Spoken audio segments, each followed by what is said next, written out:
گرامی، اللہ پاک کا بے انتہا فضل و کرم ہے۔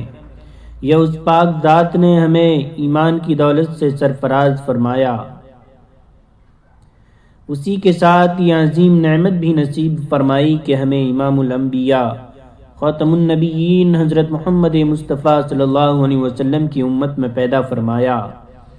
آپ صلی اللہ علیہ وسلم ذات اقدس تو رحمت و عافیت کا وہ میٹھا اور ٹھنڈا جھرنا ہے جو جنم جنم کے پیاسوں کی پیاس بجھاتا ہے اور ان کی نسلوں کو سیراب کرتا چلا جاتا ہے۔ آپ کی تعلیمات نے دنیا کے سنوارنے اور نکھارنے میں ایسا اعلیٰ کردار ادا کیا کہ اپنے تو اپنے بیگانے بھی آپ کی عظمت کا اعتراف کیے بنا نہیں رہ سکے۔ دنیا کی تمام اقوام کے انصاف پسند اور غیر متعصب مفکرین نے پیارے رسول صلی اللہ علیہ وسلم کو اپنے اپنے انداز میں اور بعض نے مسلمانوں سے بھی بڑھ کر نذرانہ عقیدت پیش کیا، لیکن چند ازلی بدبخت و سیاہ باطن ہیں جو انسانیت کے محسن اعظم اور دنیا پر مجسم رحمت کے حضور گستاخی کے مرتکب ہوتے ہیں۔ ان کے دلوں کا کوڑ ہے جو وہ زندگی کے اندھیروں کو دور کرنے اور روشنی بکھیرنے والے چاند پر تھوکنے کی جسارت کرتے ہیں۔ ان کا تھوکا چاند تک کہاں پہنچے گا؟ خود ان کے اپنے چہرے پر آن گرتا ہے اور گرتا چلا جاتا ہے۔ آمنہ کا لعل، مکہ کا در یتیم تو کائنات کا وہ عظیم ہے کہ تمام تر عظمتیں اور رفعتیں جس کے قدموں کی خاک پر قربان ہو جائیں، بلکہ جو اس کے ذکر رفیع کے ساتھ اپنے کو خاص کر لے، قدرت اس پر بھی عظمتوں اور فضیلتوں کے دروازے کھول دیتی ہے۔ اس میں کوئی دو رائے نہیں ہے کہ اللہ کے نبی حضرت محمد صلی اللہ علیہ وسلم سے بڑھ کر کوئی ہستی نہیں۔ آپ کے فضائل بے شمار ہیں اور کوئی شک نہیں کہ آپ کا ذکر و خیر، آپ کی خوبیاں اور اعلیٰ صفات کا تذکرہ بڑی عبادت اور باعث اجر و ثواب ہے، اور یہ امت سے مطلوب بھی ہے۔ انسان اگر ساری زندگی بھی اس کے بیان کرنے میں لگا دے تو یہ حصہ مکمل نہیں ہوگا۔ ساری کائنات میں صرف رسول اللہ صلی اللہ علیہ وسلم کی ذات ایسی ہے جن کی عمر کی قسم اللہ تعالیٰ نے اپنے کلام پاک میں کھائی ہے۔ ایک جگہ مکہ کی قسم کھائی اس لیے کہ آپ اس میں مقیم ہیں۔ لا اقسم بهذا البلد وانت حل بهذا البلد۔ آپ کے بارے میں کہا ورفعنا لك ذکرک، ہم نے آپ کے تذکرے کو بلندی بخشی۔ بیہقی میں ہے کہ ایک دفعہ حضرت جبریل علیہ السلام آپ کی خدمت میں آئے اور کہا، اللہ تعالیٰ پوچھتا ہے، دریافت فرما رہے ہیں کہ آپ کو معلوم ہے کہ ہم نے آپ کا مرتبہ کیسے بلند کیا؟ آپ صلی اللہ علیہ وسلم نے فرمایا، اللہ زیادہ بہتر جانتا ہے۔ جبریل علیہ السلام نے کہا، مجھے اسی کا جواب دے کر بھیجا گیا ہے۔ اللہ تعالیٰ فرما رہے ہیں، ہم نے فیصلہ کر لیا ہے، جب جب میرا نام لیا جائے گا تب تب آپ کا نام بھی لیا جائے گا۔ خاتم النبیین صلی اللہ علیہ وسلم کی اطاعت اللہ کی اطاعت ہے۔ قرآن مجید میں اطاعت و اتباع کے ساتھ ساتھ آپ صلی اللہ علیہ وسلم کی تعظیم، تکریم اور ادب کی بھی تاکید کی گئی ہے۔ قرآن کریم میں تعظیم و ادب بجا لانے والوں کی تحسین کی گئی ہے، انہیں اجر عظیم اور بخشش کی نوید سنائی گئی ہے، جبکہ اس کے برعکس و آداب و تعظیم سے غفلت برتنے والوں کو تنبیہ بھی کی گئی ہے، اور دردناک عذاب کا انجام بھی سنایا گیا۔ آپ صلی اللہ علیہ وسلم کو ایذا پہنچانے والوں کو اور گستاخی کرنے والوں کے لیے سخت احکامات نازل ہوئے۔ یہی وجہ ہے صحابہ اکرام رضی اللہ عنہم اجمعین کی زندگیاں عشق مصطفیٰ اور ادب مصطفیٰ صلی اللہ علیہ وسلم سے عبارت ہیں۔ مثلا آپ صلی اللہ علیہ وسلم کا خون مبارک زمین پہ نہ گرانا، وضو کا پانی نیچے نہ گرنے دینا، بلکہ اسے اپنے اجسام پہ ملنا، منہ مبارک سنبھال کر رکھنا، حتیٰ کہ آقا کریم کے لعاب شریف سے شفا اور برکت حاصل کرنا۔ اللہ تعالیٰ نے نبی کریم صلی اللہ علیہ وسلم کو تمام جہانوں کے لیے رحمت بنا کر بھیجا۔ آپ کی ذات گرامی محسن انسانیت ہیں۔ آپ صلی اللہ علیہ وسلم صرف جہان دنیا ہی کے لیے رحمت نہیں بلکہ تمام جہانوں کے لیے رحمت ہیں۔ آپ کی بدولت انسان کو عزت بخشی گئی۔ آپ کے ذریعے ہی دنیا میں امن کا قیام ہوا۔ آپ ہی کی بدولت امت کی بقا ہے۔ آپ کی بدولت آخرت کی کامیابی ملے گی۔ آپ کی شفاعت کی بنیاد پر گناہگاروں کی بخشش ہوگی۔ آپ صلی اللہ علیہ وسلم ہی روز محشر جام کوثر پلائیں گے۔ آپ ہی کے جھنڈے تلے امان ملے گی۔ رحمت عالم صلی اللہ علیہ وسلم پوری دنیا کے لیے اسلام کی شکل میں کامیابی کا نسخہ لے کر آئے، جو اپنے ماننے والوں کو ہر معاملے میں اعتدال کی تعلیم دیتا ہے۔ اسلام رواداری کا اس درجے داعی ہے کہ وہ اپنے ماننے والوں کو کفار و مشرکین حتیٰ کہ ان کے جھوٹے اور باطل معبودوں کو بھی بلا وجہ برا کہنے سے صاف طور پر منع کرتا ہے، اور زندگی کے ہر موڑ پر اعتدال و عدم تشدد کا سبق سکھاتا ہے۔ لیکن جو قومیں اسلام اور مسلمانوں سے عداوت رکھتی ہیں، وہ مختلف حربوں سے اسلام کو بدنام کرنے، اس کی فطرت پر مبنی قوانین پر اعتراضات کی بوچھار کرنے، دنیا کے سامنے اس کی پاکیزہ شبیہ کو مسخ کرنے کی ہر وقت کوشش کرتی رہتی ہیں۔ اسی مقصد کے تحت کبھی مسلمانوں پر دہشت گردی کا الزام لگایا جاتا ہے، کبھی توہین آمیز فلمیں بنائی جاتی ہیں، کبھی ایسے گیمز تیار کیے جاتے ہیں جن سے شاعر اسلام کا استہزاء و استخفاف ہوتا ہے، اور ان سب کے علاوہ حضور اکرم صلی اللہ علیہ وسلم کی شان میں گستاخی کی جاتی ہے۔ جو مغرب کی ذہنی کھجی آزادی کے نام پر مذہب و قوانین سے بیزاری اور فطرت سے بے پناہ دوری کی عکاسی کرتی ہے۔ ادھر وطن عزیز میں جب سے فرقہ پرست عناصر کا زور ہوا، اقلیتوں خصوصاً مسلمانوں کو ہراساں کرنے اور ان کے جذبات کو مجروح کرنے کا نہ تھمنے والا سلسلہ تشویشناک رخ اختیار کر گیا۔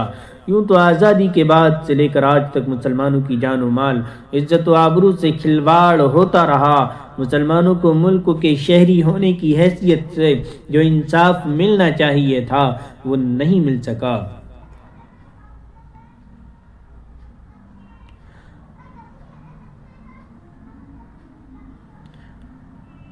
اس پر مستزادیہ کے فسطائی طاقتوں کو مسلم اور غیر مسلم شہریوں کا اتحاد خار کی طرح کھٹکنے لگا۔ اس پر مستزادیہ کے فسطائی طاقتوں کو مسلم اور غیر مسلم شہریوں کا اتحاد خار کی طرح کھٹکنے لگا۔ وہ ہمیشہ نفرت کا زہر گھولنے میں مصروف رہے، جس کے خوفناک نتائج بتدریج ہمارے سامنے ہیں۔ وہ ملک جو کبھی مسلم ہندو اتحاد کا گہوارہ مانا جاتا تھا، رفتہ رفتہ انتشار و افتراق کی راہ پر چل پڑا۔ وسطائی طاقتیں اقتدار پر قبضہ جمانا چاہتی تھیں، اور ان کے اس ہدف کا پورا ہونا مسلم اور غیر مسلم اقوام کے درمیان نفرت کی دیوار کھڑے کیے بغیر ممکن نہیں تھا۔ اس لیے انہوں نے مذہب کی آڑ میں خوب سازشیں رچیں، جس کا ایک حصہ شان رسالت مآب میں گستاخی بھی ہے۔ خاتم النبیین صلی اللہ علیہ وسلم کی محبت اور تکریم ہر مسلمان کے لیے سرمایہ حیات ہے، اور اس کے بغیر کوئی مسلمان ایمان کا تصور ہی نہیں کر سکتا۔ اور یہی چیز اہل اسلام کو دنیا کی دیگر مذہبی روایات سے ممتاز کرتی ہے۔ اہل اسلام کا یہ تہذیبی سرمایہ ہمیں اندھیروں میں روشنی دکھاتا ہے اور مایوسیوں سے نجات دلاتا ہے۔ جب تک مسلمان کا دل اس جذبے سے سرشار اور آباد رہتا ہے، وہ کبھی اغیار سے مغلوب نہیں ہوتا۔ اسی تہذیبی دولت و سرمایے کی تپش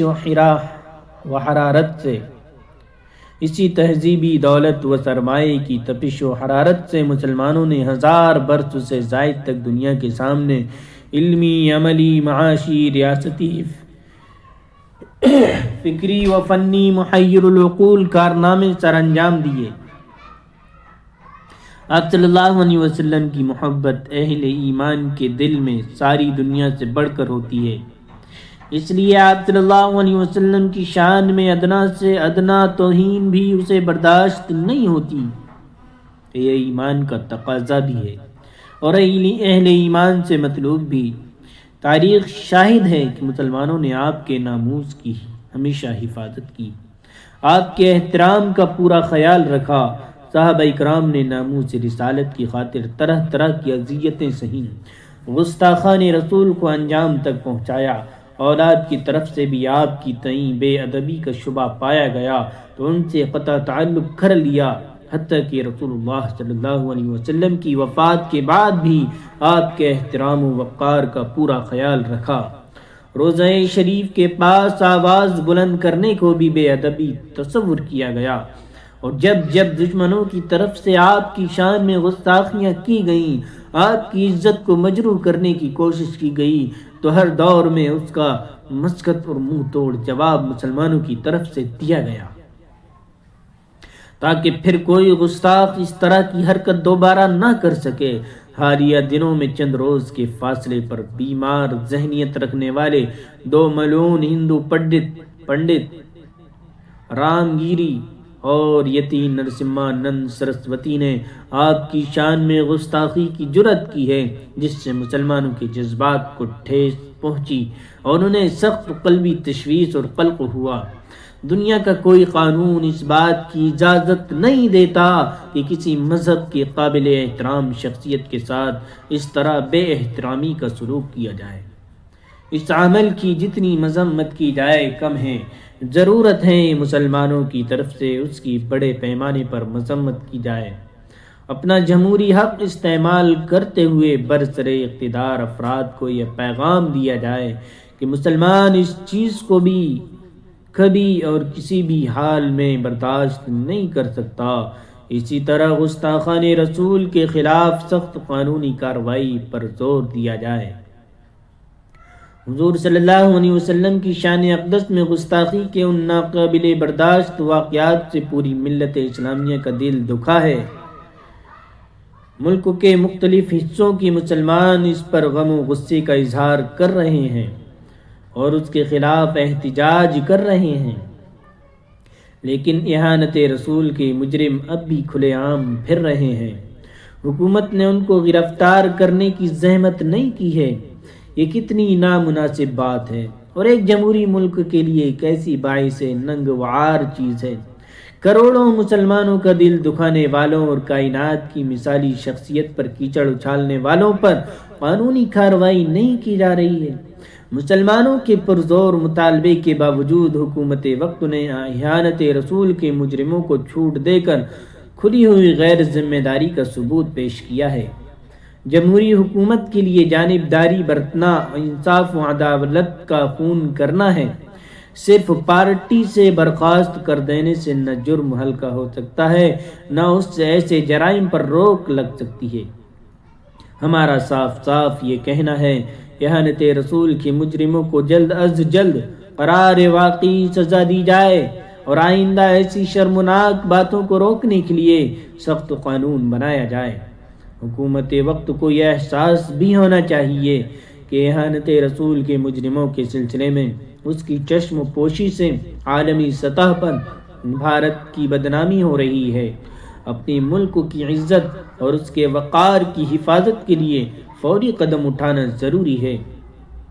ناموس رسالت پر ہونے والا حالیہ واقعات کوئی پہلا حملہ نہیں اور نہ ہی آئندہ کے لیے دشمن کی شرارتیں مستقل بند ہو گئی ہیں۔ ہمیں مستقل بنیادوں پر کوئی حکمت عملی تیار کرنی چاہیے تاکہ آئندہ آنے والے ہر واقعے کے لیے اور ہر مذموم شرارت کے سدباب کے لیے ہماری نسلیں عشق رسول کے حقیقی رنگ میں رنگ جائیں، ہمارے بچے سیرت النبی پر مؤثر گفتگو کر سکیں، آپ کی سیرت اور کردار کو اپنا کر اپنی شخصیت کی کردار سازی کر سکیں۔ اسی سلسلے میں بہت سارے پروگرام ترتیب دیے جا سکتے ہیں، یہاں چند تجاویز بیان کی جا رہی ہیں۔ سیرت النبی پر کانفرنس منعقد کرائی جائیں، جس میں مستند علمی اور تحقیقی مواد عوام کے سامنے لایا جائے، حیات طیبہ پر انعامی مقالہ جات لکھوائے جائیں، نعت خوانی کے مقابلے منعقد کروائے جائیں۔ یہ مقابلے علاقائی اور قومی سطح پر بھی ہو سکتے ہیں۔